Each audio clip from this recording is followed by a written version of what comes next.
हाँ dear students, आज हम इंक्रीजिंग डिक्रीजिंग को ही आगे बढ़ाएंगे। देखें जरा, सबसे पहले बात करते हैं। यह है, ये ओरिजिन है, ये एक्स एक्सिस है, ये वाई एक्सिस है। मान लीजिए कोई कर्व ऐसे गया, फिर इसके बाद कांस्टेंट हो गया और फिर से बढ़ गया, तो इसको बोलेंगे वर्धमान फलन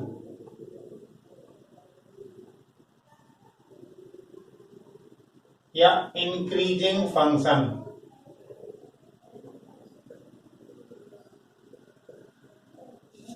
अब दूसरा है, इधर देखें,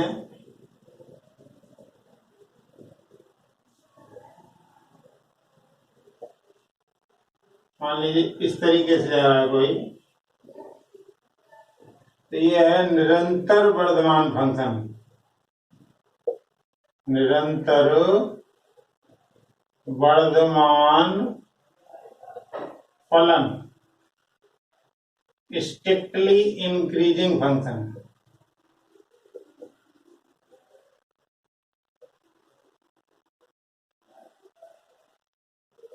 क्या अंतर है इसमें? देखिए, एफ डैश एक्स 0 से बड़ा होगा, इसमें भी बड़ा होगा, लेकिन इसमें बराबर 0 का होगा। इसके केस में ऐसे होगा, और इसमें आप देखिए कंटिन्यूस बड़ा ही हो रहा है, तो एफ डैश एक्स 0 से बड़ा ही होगा। बस इतना सा अंतर है। निरंतर वर्धमान में हमेशा हर स्थिति पे बढ़ेगा ही। इसमें बढ़ा है, लेकिन इस पर्टिकुलर टाइम में कांस्टेंट हुआ है, उसके बाद फिर से बढ़ा है। बस इतना सा अंतर है। इसी प्रकार से ह्रासमान और निरंतर ह्रासमान दोनों में अंतर है, थोड़ा सा ही देखें।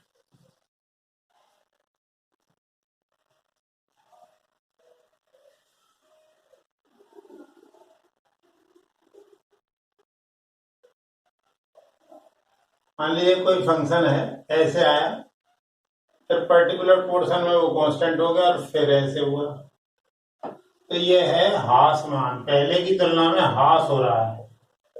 ह्रासमान फलन या डिक्रीजिंग फंक्शन।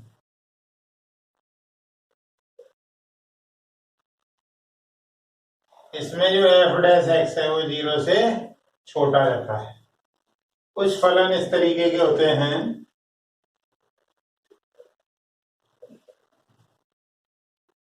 जैसे ये कंटिन्यूस घट ही रहा है, तो निरंतर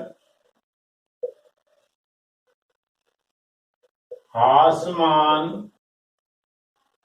फलन या स्ट्रिक्टली डिक्रीजिंग फंक्शन।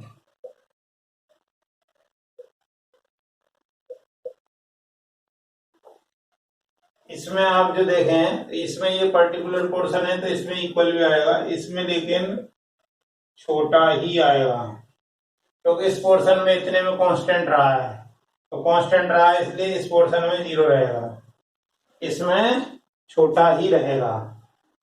अब हम देखें, कुछ फलन ऐसे होते हैं, ना वर्धमान है ना ह्रासमान है, ना वर्धमान ना ह्रासमान। देखें, जैसे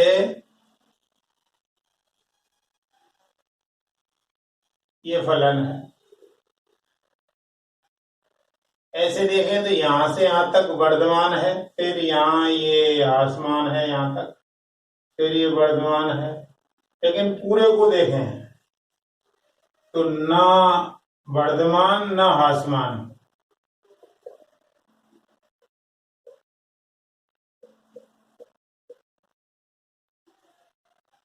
neither increasing nor decreasing। ठीक है, तो जब जिसमें घटना बढ़ना दोनों लगे रहते हैं, उसमें ऐसा होता है। ठीक है, अब जरा एक दो क्वेश्चन लेने के बाद इसको समझने का प्रयास करेंगे। देखें जरा, वह अंतराल ज्ञात कीजिए, वह अंतराल ज्ञात कीजिए जब फलन दिया हुआ है 2x³ minus 9x² plus 12x plus 3। पहला है वर्धमान हो, मतलब इंक्रीजिंग, और दूसरा है ह्रासमान हो, मतलब डिक्रीजिंग, वो बताना है। तो हमने सबसे पहले बताया था इस तरह के क्वेश्चन में आप सबसे पहले अवकलन कर दें। ये क्वेश्चन है और ये आपका हल है। f' करें तो कितना जाएगा 6x² minus 18x plus 12। 6 common ले लीजिए, x² माइनस 3x प्लस, इसके गुणनखंड कर दीजिए, x² minus x minus 2x plus 2। 6 ये x common x minus 1 minus 2 common x minus 1, ये आ गया 6x माइनस 1 और x माइनस 2, ये आ गया। अब इसके सामने प्लस साइन है, इसलिए इसको लाइन पर ड्रॉ करें। इधर प्लस का अनंत है, इधर माइनस का अनंत है। इस वैल्यू के रखने से x की वैल्यू 1 रखने से 0 आएगा तो 1 ले लीजिए यहाँ, और 2 रखने से आएगा तो 2 ले लीजिए। यहाँ प्लस लगा हुआ है, यहाँ प्लस है, इसका मतलब उधर से शुरुआत प्लस से ही करनी है। फिर अगले वाले पोर्शन में माइनस और इसमें प्लस। इसका मतलब क्या है, f' जो है, वो जो f' निकाला है वो 2 से ज्यादा में मतलब पॉजिटिव वैल्यू देगा, 1 से कम में भी पॉजिटिव देगा। अर्थात इसमें और इसमें दोनों में एक साथ वर्धमान फलन है, और इस बीच में नेगेटिव दे रहा है, मतलब ह्रासमान फलन है। तो वर्धमान वाला अंतराल कौन सा होगा, देखें।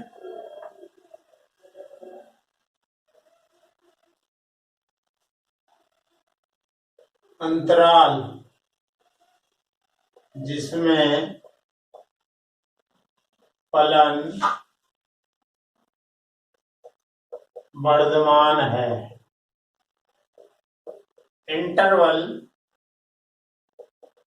in which function is increasing।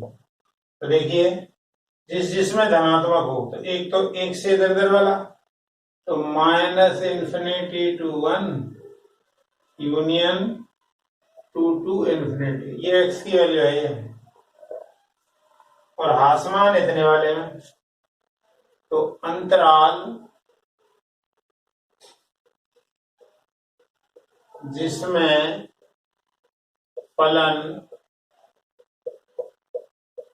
ह्रासमान हो, यानी इंटरवल जिसमें फंक्शन डिक्रीजिंग हो,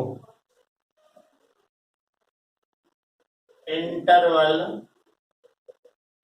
इन विच फंक्शन इज डिक्रीजिंग, जिसमें नेगेटिव है उसमें होगा बस, 1 से 2 के बीच में है, 1 से 2 के बीच में है, और x 1 और 2 के बीच में हो, इस पोर्शन में ये फलन ह्रासमान होगा। तो बस सो सिंपल है। यदि उसके सामने नेगेटिव चिन्ह आया होता तो शुरुआत नेगेटिव से ही करते। और देखें जरा,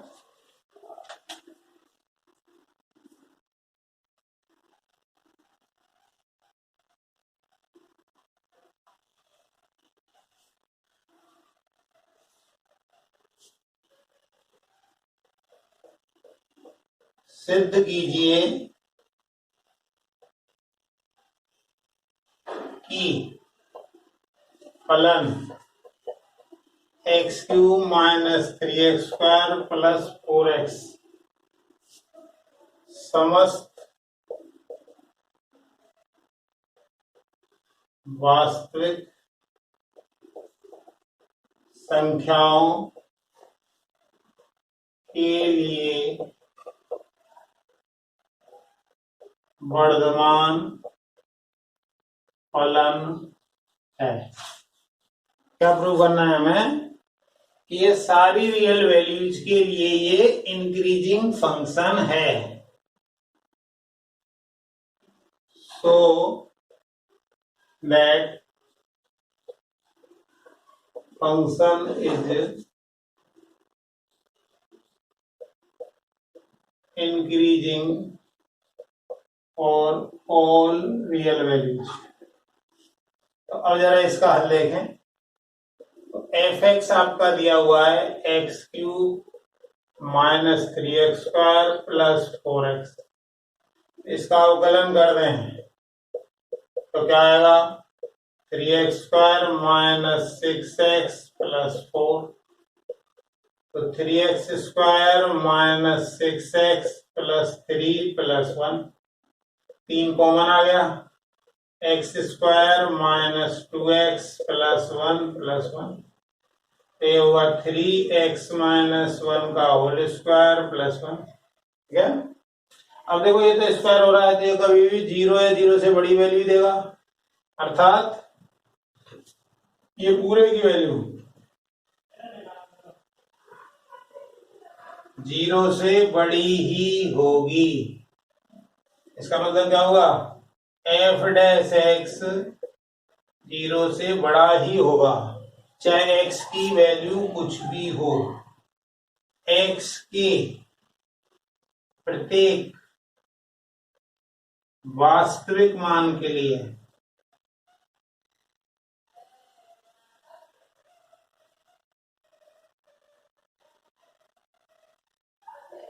वर्धमान होगा, चाहे x का मान आप कुछ भी लीजिए, ये हमेशा पॉजिटिव देगा, और यही हमें सिद्ध करना। चलिए नेक्स्ट देखें।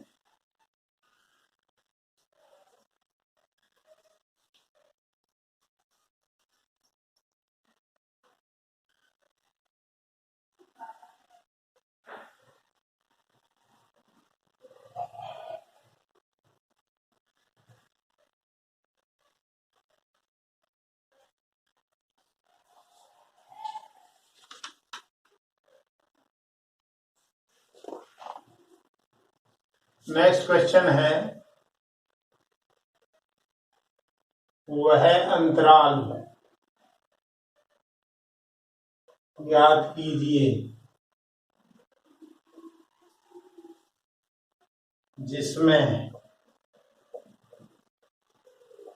फलन एफ एक्स बराबर -2x³ plus 3x² plus 12x plus 35 ए वर्धमान हो।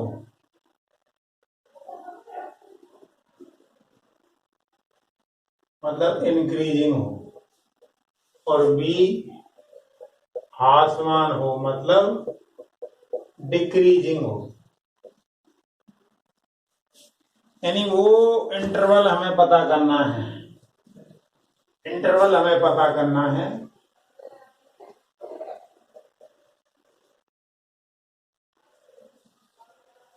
तो देखें जरा इसके सॉल्यूशन की यदि हम बात करें, एफ एक्स आपको दिया हुआ है -2x³ plus 3x² plus 12x plus 35।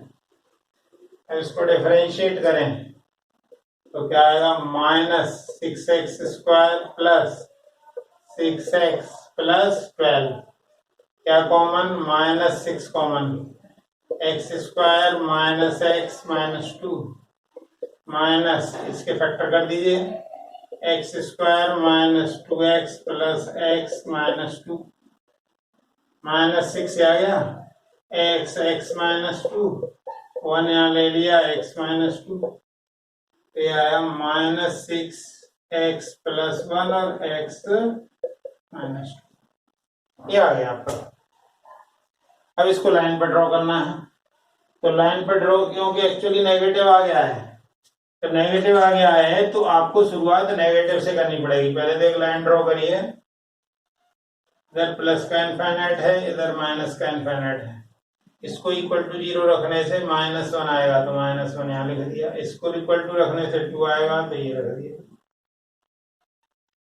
अब यहाँ आगे नेगेटिव आया है, इसकी शुरुआत नेगेटिव से होगी, फिर पॉजिटिव, ये नेगेटिव, अर्थात इस वाले पोर्शन में नेगेटिव दे रहा है, मतलब इसमें ये ह्रासमान होगा इन दोनों के लिए। तो ये और ये दोनों बताने हैं तो यूनियन लगाना पड़ेगा। और इसमें पॉजिटिव दे रहा है, मतलब इसमें वृद्धिमान होगा या इंक्रीजिंग होगा। तो ह्रासमान के लिए देखें, वर्धमान के लिए देखें।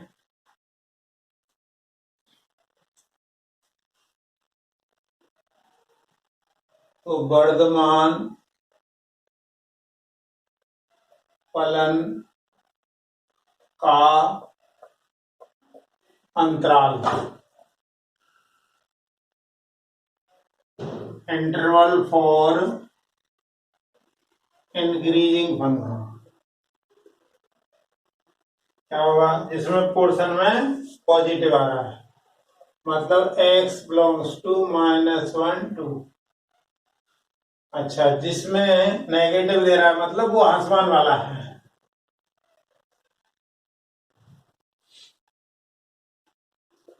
तो ह्रासमान फलन का अंतराल, इंटरवल फॉर डिक्रीजिंग, तो क्या होगा? -∞ और -1 यूनियन 2 to ∞, ये आ गया है। तो आप किसी भी क्वेश्चन को बहुत आसानी से कर सकते हैं। सबसे पहले उसको अवकलन कर लें उसका, फिर उसके गुणनखंड कर लें, गुणनखंड करने के बाद उसको लाइन पर ड्रॉ करें, लाइन पर ड्रॉ करें, फिर देखें कहाँ प्लस दे रहा है कहाँ माइनस दे रहा है, बस वही हमको निकालना होता है। प्लस वाला पोर्शन इंक्रीजिंग या वृद्धिमान होता है, और माइनस वाला पोर्शन आपका डिक्रीजिंग या ह्रासमान होता है। चलें और देखें।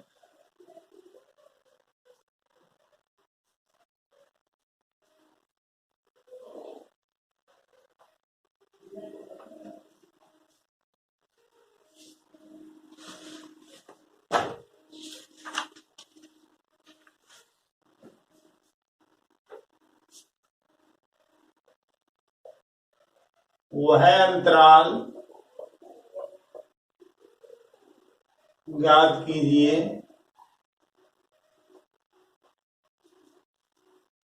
जिसमें फलन f(x) equal to sin x minus cos x वर्धमान या ह्रासमान हो, जबकि x आपका 0 और पाई के बीच में है, तब की बात कर रहा है। तो देखें,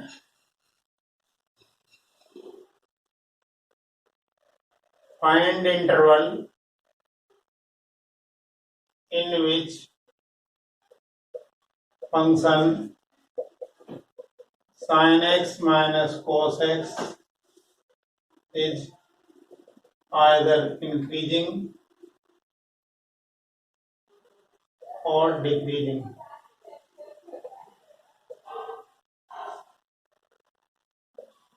सबसे पहले इसको फलन को लिख लें, f(x) sin x minus cos x, इसका अवकलन करें तो sin x का तो होगा cos x minus cos x का हो गया sin x।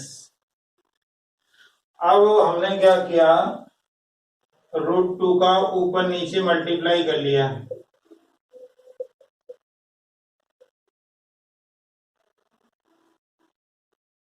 यहाँ sin x ये cos x, कैसे लिख दीजिए, प्लस है तो कोई फर्क नहीं पड़ रहा है। इसको हम लिखेंगे √2 sin X plus pi by four, sine A cos B plus cos A sine B, ये आ गया।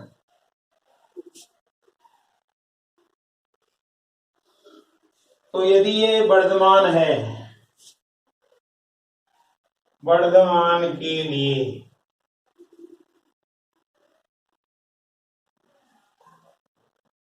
और इंक्रीजिंग क्या है, एफ डैश एक्स क्या होगा, ग्रेटर देन जीरो होगा। तो ग्रेटर देन जीरो होगा, इसका मतलब हुआ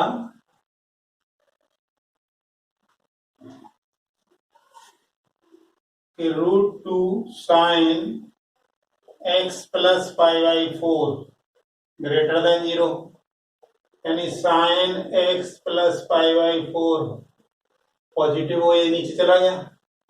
ये वैल्यू कहां से कहां रहे, x plus pi by four zero और पाई के बीच में हो, मतलब फर्स्ट और सेकंड क्वाड्रेंट में हो ये वाला एंगल, तो साइन हमेशा धनात्मक वैल्यू देगा। तो अब आप इसको हल करें तो सब में से पाई बाई फोर माइनस कर दीजिए, तो माइनस पाई बाई फोर, यहाँ एक्स और यहाँ 3 पाई बाई 4। लेकिन जो हमें दिया गया है स्टार्टिंग में वो ये दिया है जीरो से पाई के बीच में, तो इसका मतलब माइनस में तो हम जा ही नहीं सकते, तो इसलिए एक्स कहां से आ जाएगा, इसकी वजह से, क्योंकि एक्स जीरो से आगे लेना है तो नेगेटिव में जा ही नहीं सकता, तो जीरो और 3 पाई बाई 4 के बीच में आएगा। ठीक है,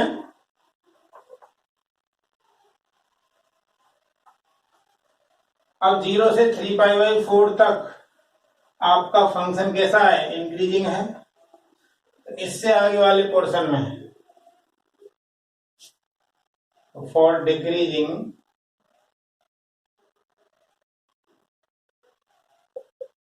या हास मान के लिए एफ डैश एक्स क्या होगा, लेस देन जीरो होगा, मतलब root two sine x plus pi by 4 क्या हो, जीरो छोटा हो, यानी sine x plus pi by 4 क्या हो, तो ये वैल्यू कैसी हो, ये वैल्यू आपकी थर्ड और फोर्थ क्वाड्रेंट में हो। इसका मतलब क्या हो सकता है, इसको एक्स प्लस पाई बाई 4 पाई और 2 पाई के बीच में हो, पाई बाई 4 माइनस कर दो तो 3 पाई बाई 4, इधर एक्स और इधर 2 पाई माइनस पाई बाई 4, तो 3 पाई बाई 4, ये आ गया आपका 7 पाई बाई 4। लेकिन आपको पता है कि x जीरो पाई तक जा सकता है, ये वाली साइड पाई है ये, इसका मतलब आप उधर ज्यादा ज्यादा पाई तक ही ले जा सकते हैं। ये आ गया आपका, ये आसमान के लिए आ गया है, ये आसमान के लिए है, वो वृद्धिमान के लिए है। और देखें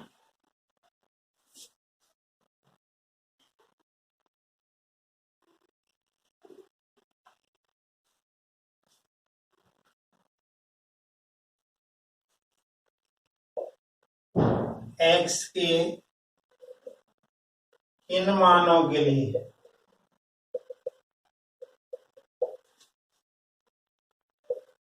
F X equal to X upon 1 plus X square वर्धमान तथा आसमान होगा।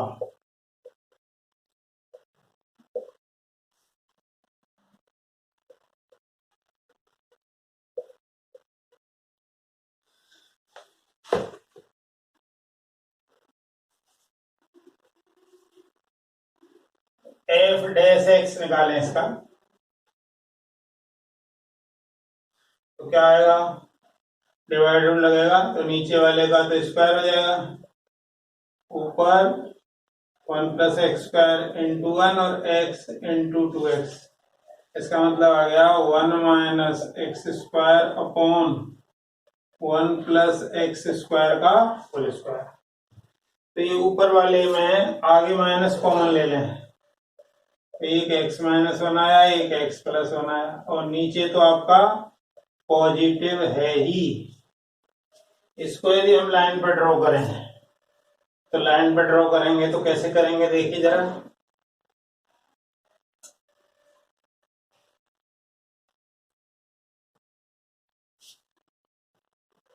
ये प्लस का इनफाइनाइट, इधर माइनस का इनफाइनाइट, इधर माइनस वन, इधर प्लस वन, आगे नेगेटिव लगाए। और ये जब ड्रॉ करने के लिए x पहले होना जरूरी होता है, यही फैक्टर कर देते तो one minus x one plus x आता, लेकिन हमको पहले x लेना होता है इसलिए माइनस कॉमन ले लिया, और आगे नेगेटिव लगा इसलिए नेगेटिव पॉजिटिव नेगेटिव। इसका मतलब इस पोर्शन में ये ह्रासमान रहेगा, इसमें वृद्धिमान रहेगा। तो वृद्धिमान के लिए क्या क्या आएगा, वृद्धिमान के लिए आएगा ये, और ह्रासमान के लिए माइनस इन्फिनिटी से माइनस वन और वन टू इन्फिनिटी। एक्स की वैल्यू ये होनी चाहिए, ये इंक्रीजिंग के लिए है, वो डिक्रीजिंग के लिए है।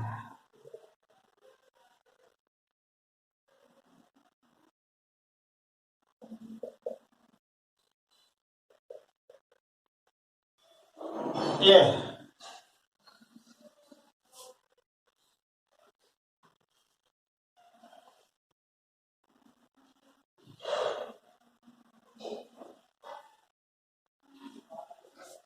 इसी तरीके से और भी क्वेश्चन हैं, उनको आप कर सकते हैं।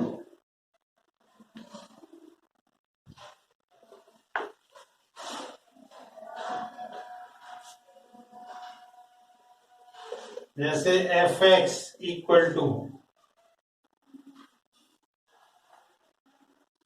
10 minus 6x minus 2x square, इसमें पता करना है कि ये कहाँ वृद्धिमान होगा कहाँ ह्रासमान होगा।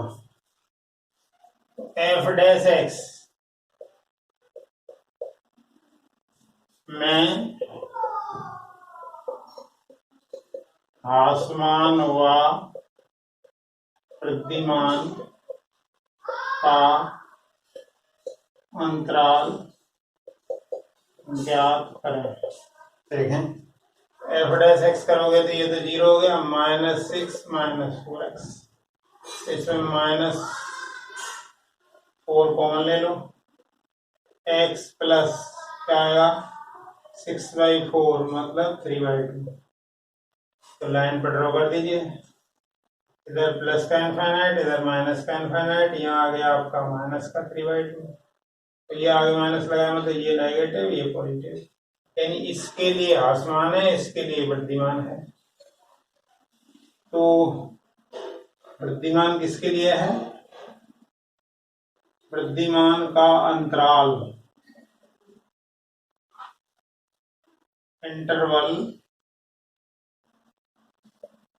और इंक्रीजिंग, तो क्या आएगा माइनस इन्फिनिटी माइनस 3/2। और ह्रासमान के लिए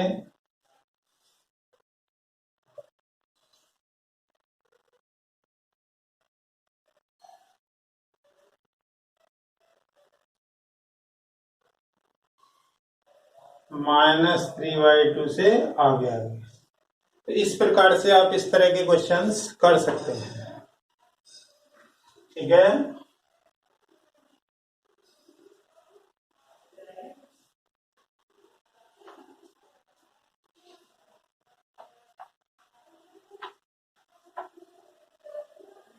अब जो पिछला असाइनमेंट दिया था उसकी बात कर लेते हैं।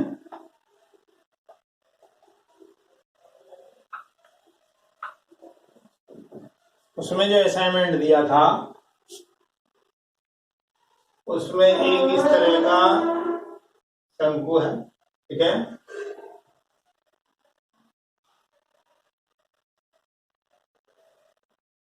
ये जो एंगल है वो 60 है, ये 3 ऊंचाई है। जब किसी को भी कोण के साथ करते हैं तो ये हो गया L cos 60 ये, और ये होगा L sin 60। इसका मतलब ये ऊंचाई हुई और ये त्रिज्या हुई।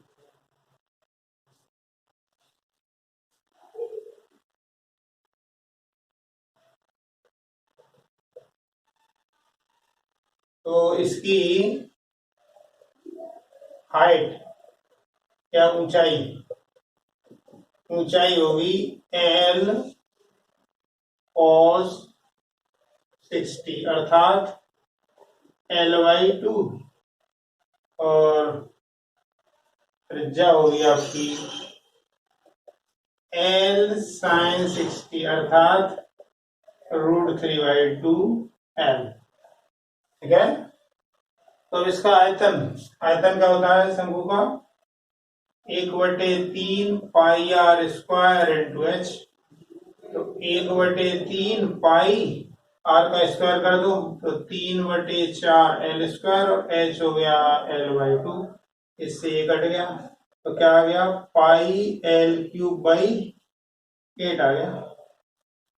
तो अब इसको t के सापेक्ष में अवकलन कर दें तो dv/dt इक्वल टू क्या आएगा 3π/8 L स्क्वायर dl/dt।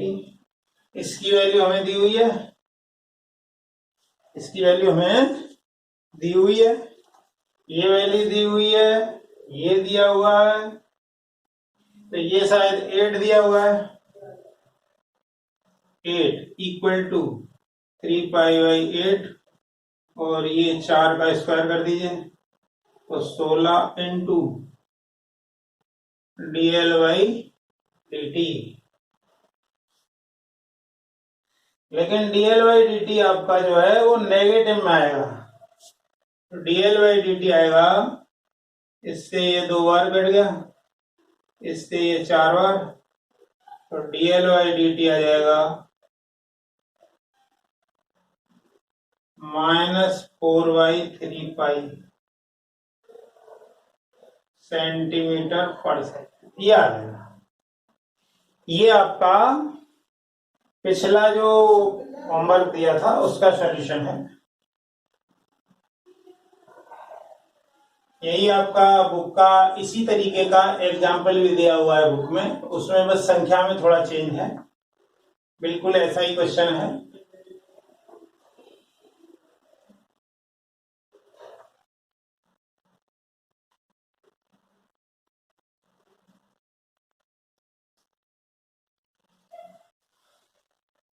अभी का होमवर्क लिख लें।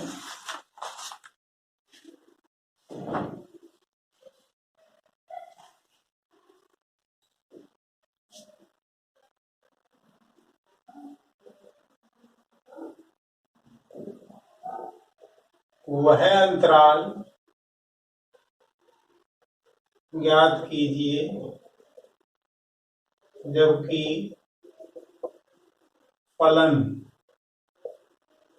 f(x) इक्वल टू x + 1 का होल क्यूब x - 3 का होल क्यूब।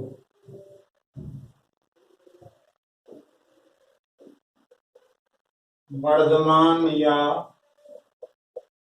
ह्रासमान हो। Find interval in which function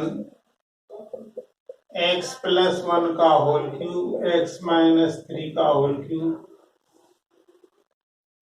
is either increasing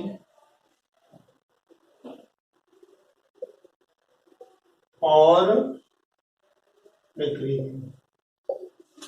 ठीक है, वीडियो देखने के लिए बहुत बहुत धन्यवाद। थैंक्स।